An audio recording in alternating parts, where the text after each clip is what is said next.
예, 지리산 둘레길 4일차 이야기입니다. 오늘은 실상사를 출발하여 지리산 둘레길로 복귀하기 위하여 매동마을을 경유하여 전라북도와 경상남도의 경계가 되는 덩거지를 넘어서 창원마을 앞까지 간 이야기가 되겠습니다. 지난 그 여정을 잠시 되짚어 보면요. 어제 인을을 출발하여 그래서 옥계호까지 이번 옥계호까지 다시 제가 그 차를 얻어 타고 이렇게 복귀를 했거든요. 그 이유는 옥계호에서 앞에서부터 도로를 따라서 인도로 갔기 때문에 다시 옥계호 쪽으로 가서 산길을 따라서 그러니까 둘레길 본래의 길을 다시 가보고 싶었던 거죠. 그래서 이제 수성대로 와가지고 수성대에서 무인 판매돼서 막걸리를 한 잔 마시고 힘을 얻어서 어둑해지는 배너미제를 넘고 또 장항마을 그 소나무 당산에서 실상사에 있는 K에게 전화를 하여서 9시쯤에 실상사로 가겠다 그랬는데 올 때 이것저것 둘러보느라고 그 10시가 다 된 시간에 실상사에 도착되어서 거기서 늦은 저녁을 먹고 또 자정이 다 된 시간까지 다시 해서 차를 마시고 K의 방에서 하루를 보냈습니다. 오늘은 이제 저 4번 실상사를 출발해서 5번 창원마을까지 가는 그런 일정이 되겠습니다. 이게 그 실성사 대안학교의 다른 방향에서 잡은 모습입니다. 실성사 대안학교의 모습, 이야기를 잠시 하면요. 그날 아침은 실상사 대안학교 공양간에서 그 대안학교 학생 한 5명하고 아침을 같이 먹었습니다. 그리고 이제 오전 일과가 얘들은 그 밭에 가서 일을 하는 울력이었거든요. 그래서 이제 K도 거기를 가고 싶어 했는데 제가 K를 꼬드겼죠. 거기 가지 말고 나하고 오전 같이 놀자. 이래 가지고 K가 눈치가 보였지만 또 외부에서 손님이 왔으니까 뭐 일행들도 또 그 K가 울리게 빠지는 거를 뭐 허락하는 눈치였어요. 그래서 이제 K하고 이 지역에서 놀았는데요. 우선 K는 서울 출신에서 달래도 모르더라고. 이 앞에 있는 이 나무들이 이제 매실 나무들인데요. 이 나무밭을 돌아다니다 보니까 달래가 있더라고요. 그래서 K한테 달래도 가르쳐주고 또 한 줌 달래를 또 캐었죠, 이제. 근데 K가 하고 싶은 일이 없냐고 물어봤더니까 자기 방에서 연꽃을 발화시키고 있는데 이 연꽃을 어디 작은 연못을 하나 개발해서 거기다 심고 싶어 하더라고요. 그래서 이제 K하고 연못을 하나 이렇게 만들어서 그 물을 끌어들여서 연을 심을 어떤 그를 국리하게 돌아다녀서 어디 보면 좀 웃기는 얘기지만 저는 K가 하고 싶은 일이니까 K를 좀 도와주고 싶더라고요. 이것이 K가 방에서 발화시킨 그 연시였습니다. 그 다음에 용호섭은 이제 그 대안학교 뒤에 산책로에 있었는데요. 그래서 대충 이제 물을 끌어들 연못을 하나 발견해 놓고 그 뒤로 산책로로 산책을 갔는데요. K는 여기 온 지 3개월쯤 됐지만 이렇게 여유있게 산책을 한 건 처음이었더라고요. 그러다 보니까 연신 좋다는 그 이야기를 연실했어요. 그래서 여기서 한 2시간 정도 산책을 하고 이제 점심때가 돼서 다시 이제 그 대안학교로 내려오니까 이제 오전에 일을 한 사람들은 이제 그 실상사 본당이 있는 그곳으로 이제 점심을 먹으러 가는데 이제 우리는 뭐 오전 내내 놀았으니까 가서 점심 얻어먹기도 좀 궁색하고 그래서 K에게 야 우리 아까 달래를 캔 거 가지고 우리 달래국이나 끓여 먹자 그래가지고 그 대안학교 공양간에서 우리가 직접 밥을 만들어 먹었는데 아마 여기 대안학교 학생들은 돌아가면서 식사 당번을 하나 봐요. 그래서 K도 다시마물을 우려내 가지고 이렇게 된장을 풀어 가지고 달래국을 끓였는데 그런 대로 먹을만 하더라고요. 이제 점심을 먹고 나니까 이제 K는 오전에 이제 울리게 빠진 것이 조금 부담이 됐는지 그 울리 하는데 참가하겠다 그러더라고요. 그래서 이제 그러라 그러고 저는 이제 실상사로 내려왔습니다. 뭐 바쁠 것이 없으니까 뭐 실상사를 두루 봤는데요. 자, 여기가 실상사의 모습입니다. 그때 진달래가 한쪽에 피어 있네요. 자, 실상사에 왔으니까 우리 불교 공부를 잠시 한번 해보죠. 신라에서는 지난 한 200년 동안 왕실과 귀족의 후원 속에서 교종, 즉 경전을 해석하고 공부하는 어떤 그런 것이 자리 잡기 시작했는데요. 경전을 해석하고 공부하는 것은 이 귀족이라든가 그 왕실 사람들이 잘하는 것 아니겠습니까? 이제 일반인들이 뭐 그런 어려운 것을 공부하기도 쉽지 않고 해석하기도 쉽지 않고 경전을 접하기도 쉽지 않으니까요. 그래서 이제 당으로 유학을 다녀온 젊은 성녀들 사이에 경전을 해석하는 것보다는 수행을 통한 깨달음을 하는 것이 중시하다는 어떤 달마 대사의 도죠. 이제 그것을 배워왔어요. 이제 그래서 이제 그런 종풍이 그때 막 일기 시작한 거죠. 그래서 이제 번잡한 수도 경주를 벗어나서 깊은 산에서 선을 수행하는 그런 산사를 짓기 시작했다 그럽니다. 이게 이제 따르는 사람들이 굉장히 많았다 그럽니다. 그래서 이제 9개의 산문을 구성하게 되는데, 이제 가지 산문으로는 장흥 보림사를 중심으로 가지 산문, 남원의 실상사를 중심으로 실상산문, 곡성의 태안사를 중심으로 독리산문, 또 영월의 법흥사를 중심으로 사자산문, 강릉 굴산사에는 사굴산문, 그다음에 문경 봉암사에서는 희양산문, 창원의 복림사에서는 복림산문, 그리고 보령 성주사에서는 성주산문, 해주 강조사는 수미산문, 이렇게 전국적으로 이렇게 이제 선을 통해서, 깨달음을 통해서, 수행을 통해서 어떤 깨달아가는 그런 종풍이 일기 시작했다는 거죠. 그래서 그 중에서 이 실상사는 9개의 산문 중에서 가장 먼저 이 절을 창건했다 그럽니다. 실상사는 흥덕왕 3년 828년 정각대사 홍척이 창건했다 그러는데, 지금으로부터 약 한 1200년 정도가 됐죠. 이제 이 실상사에는 국보 10호, 백장암, 삼청, 석탑 외에 보물 11개가 있습니다. 자, 잠시 뒤에 이제 참고 자료인데요. 이것이 백장암에 있는 국보 10호가 되는 삼청 석탑입니다. 이건 저도 가보지 못했고요. 실상사에서 북쪽으로 한 10여 킬로 가야지만 있는 그런 암자에 이게 있습니다. 이제 그래서 요거는 이제 자료 화면으로 제가 제시를 했습니다. 그 다음에 좀 더 실상사를 구경을 좀 더 해볼까요? 이게 이제 실상사를 창건한 정각대사 홍천의 어떤 빕니다. 자, 그 다음에는 요것이 이제 보강전이라고 실상사의 중심 법당이 되는 겁니다. 그 다음에는 요게 약사전이라고, 약사전 안에는 요게 있습니다. 바로 남원 실상사 철제 열애 자상 그랬는데, 요것도 보물 41호에 해당됩니다. 실상사에는 보물이 11점이나 있다 그랬죠. 그렇게 아주 유석 있고 아주 멋있는 그런 절인 것 같습니다.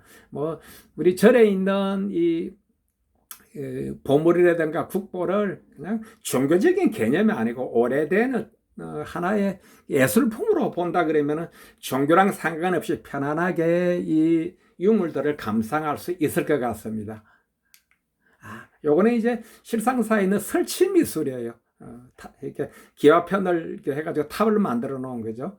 그 다음에 요거는 사천왕문 앞에 있는 기둥에다 이렇게 했는데, 무슨 한글을 풀어 쓴 것 같은 시커먼 글씨가 있죠. 그 다음에 반대쪽에는 또 요런 쪽도 있습니다. 이것이 뭐냐 그러면요, 이런 겁니다. 가득함도 빛나고 비움도 빛나리, 이런 글자를 판각해 놓은 거거든요. 우리는 절에서는 이렇게 뭐 무소요, 비움을 큰 덕목으로 생각하는데, 우리 일상생활에서는 꼭 그런 것만은 아니지 않습니까? 그래서 이제 가득함도 빛나고 비움도 빛난다는 이런 문구를, 주련을 사천왕문 앞에 달아놔 가지고 의식의 폭을 좀 확장하자 하는 어떤 그런 의미의 프로젝트 같습니다. 자, 다음을 보면요, 이게 밤에는 갈 때 앞에 있는 석장성이 좀 무섭더라고요. 낮에 와서 보니까 석장성 옆에 저렇게 아름다운 동백꽃이 만발하게 피어 있네요. 여기를 지나면은 이게 극락교인데, 여기 이제 요 앞쪽은 이제 절 지역이고, 길을 건너 저기만 사봐서 이게 속세가 되는 거였죠. 저는 이제 요 앞에서 비상식량을 좀 구입하여서 이제 질산 둘레길로 이제 찾아가기 위해서 올라가는데 여기가 이제 매동마을입니다. 저 뒤에 보니까 산들이 아주 높아 보이죠. 저 산을 넘어가는 건 아니지만은 산의 능선을 따라서 이제 창호마을로 가는 길이 되겠습니다. 자, 이것이 이제 매동마을에서 창호마을로 가는 이제 그 임도가 있는데, 요 사진이 현재 여름에 찍은 사진입니다. 아마 길손들을 목을 축여가라고 길 옆에 저렇게 물통에다 물을 담아놨더라고요. 아마 도시 같으면 혹시 저 물통 속에 이상한 어떤 뭐 물건이 들어있지 않을까 하고 걱정하겠지만 저는 의심의 여지 없이 저 물을 아주 시원하게 잘 마셨습니다. 물론 탈이 안 났죠. 그리고 이 길에 목마른 둘레길을 위해서 물을 이렇게 떠놓은 그분에게 감사드렸습니다. 계속 올라가면은 자, 이것도 저 앞에 펼쳐져 있는 지리산 능선을 이렇게 감상할 수 있는 그런 휴게소 앞에 있는 의자인데요. 혼자 간다면은 가운데 앉아서 양옆에 좋아하는 두 분이 있다고 생각하면 좋겠죠. 물론 셋이 가서 같이 의논하고 함께 구경하면 더 좋겠지만요. 지리산 둘레길은 혼자 가도 좋은 길입니다. 아니, 혼자 가면 더 좋은 길인 것 같습니다. 자, 이거는 이제 그 길 지나서 등구제 바로 밑에 있는 큰 계곡에 핀 어떤 벚꽃인데요. 저는 여기 갈 때 너무 지역이 물도 맑고 아름다웠어요. 물이 빛이 빛이라는 생각이 들었어요. 물의 색깔이 연두빛을 발하는 거예요. 그래서 저는 여기서 이제 뭐 간단히 몸도 닦고 물도 목마르게 실컷 마시고 또 2리터 병에다도 하나 가득 담았어요. 이 물을 들고 등구제를 넘어가야 하겠지만은 또 다른 곳에 물이 있을지 모르겠지만은 저는 꼭 오늘 저녁은 여기에 있는 이 물로 저녁을 짓고 싶더라고요. 그래서 저는 이 물을 옥개수라고 이름을 붙이고 무겁지만은 자, 물을 가득 담아서 저희 배낭에 집어넣었으니까 배낭의 무게가 한 2kg 정도 더 늘어난 거죠. 계속 올라가면은 이게 이제 등구제에서 바라본 지리산 연봉의 노을입니다. 실제로 가서 보면 사진에서 제시되는 것보다 훨씬 더 빨갛거든요, 색깔이. 그래서 저는 이 노를 보면서 지리산에서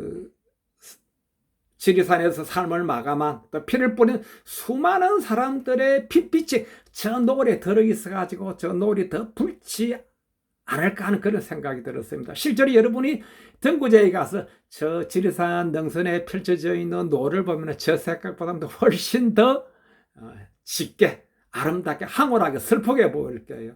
저는 저 지리산 그 연봉에 펼쳐져 있는 저 노을이 정말 황홀했거든요. 또 다른 그 노을의 모습은 이런 모습입니다. 자, 그래서 지리산 등구제 요게 이제 정상 조금 못 갔는데 독립가옥이 하나 있는데 거기서 바라본 모습이에요. 자, 거기서 저 노을이 완전히 사라져서 어두워질 때까지 저는 계속 저 노을을 황홀하게 바라보고 있었거든요. 그래서 저 노을이 이제 사라지고 이제 별이 뜨기 시작하자 등구제를 넘어서 아래로 내려오기 시작했는데요. 그때 이제 막 초승달이 떠올랐습니다. 그래서 돌아가다가 뒤를 돌아보니까 그 초승달이 너무 아름다웠어요. 그래서 산길을 내려가다가 배낭을 받쳐놓고 배낭을 기대어 누워서 그 초승달과 교감하고 초승달 한참 동안 감상했습니다. 저는 산길로 들어갈 때는 어둡더라도 랜턴을 켜지 않고 가거든요. 왜? 저도 산의 일부가 되어서 또 어둠에 잠들어 있는 산을 방해하고 싶지 않아서 그렇게 내려가는데 한참 내려가니까 길 가운데 무덤이 하나 있었어요. 정말 소름이 끼칠 정도로 오싹해 했거든요. 근데 저는 그때 이런 생각을 가졌습니다. 나에게는 무섭게 생각되는 저 무덤이 누군가는 사랑하는 가족이 저기에 묻혀 있다고 생각하니까 더 이상 무섭지 않더라고요. 그래서 누군지는 모르겠지만은 저의 산행의 안전을 도와주십시오 하고 인사를 드리고 가죠. 그러니까 든든하고 내가 잘 알고 있는 사람, 누군가 사랑하는 사람이 저희 산행을 안전하게 지켜주리라는 그런 마음이 들더라고요. 자, 계속해서 아래로 내려갔습니다. 이게 이제 창호마을 앞에 있는 그 산자락에 있는 움막 같은 그런 휴게소인데요. 이 사진은 그때 찍지 못하고 그 다음날 아침에 찍은 게 제가 여기에 가니까 이제 저 아래 창호마을에 있는 그 불빛들이 마치 동화 속의 어떤 장면 같더라고요. 그래서 창호마을로 내려가 가지고 정자를 쳐다볼 것인지 아니면 여기서 별을 구경하고 잘 것인지를 한참 망설였어요. 우리 호텔 중에서는 가장 특급 호텔이 5성 호텔이지 않습니까? 근데 여기서 자면요, 수백만 개의 별을 볼 수 있는 그런 특급 호텔이 되는 거거든요. 그래서 저는 말로 내려가지 않고 여기에서 별을 바라보면서 자기로 했습니다. 그래서 이제 여기서 저녁을 끓여 먹고 몸을 닦으려고 아래를 좀 내려오니까 그 임도 옆에 작은 또랑에 물이 흐르더라고요. 그걸로 이제 그 수건을 적셔서 얼굴과 몸을 닦고 이제 그 시멘트 바닥 임도에 돗자리를 깔고 누워 있었습니다. 그랬더니 저 마을 쪽에서 캬! 캬! 캬! 이런 소리가 들리는 거예요. 여러분, 이 소리가 무슨 소리인지 아십니까? 굉장히 기분 나쁜 소리죠. 이 소리를 들으니까 갑자기 소름이 쫙 끼치는 거예요. 지리산에는 저를 해칠 수 있는 동물은 없거든요. 반달곰이 방사됐지만 인간과 접촉이 되지 않은 먼 곳에 보내버렸고, 물론 독사가 있긴 하지만 뭐 독사가 이렇게 멀리 있는 사람을 쫓아와서 물지는 않거든요. 그럼에도 불구하고 저는 이 무서운 생각이 한번 사로잡히니까 이 생각이 계속 확산되더라고요. 그래서 혹시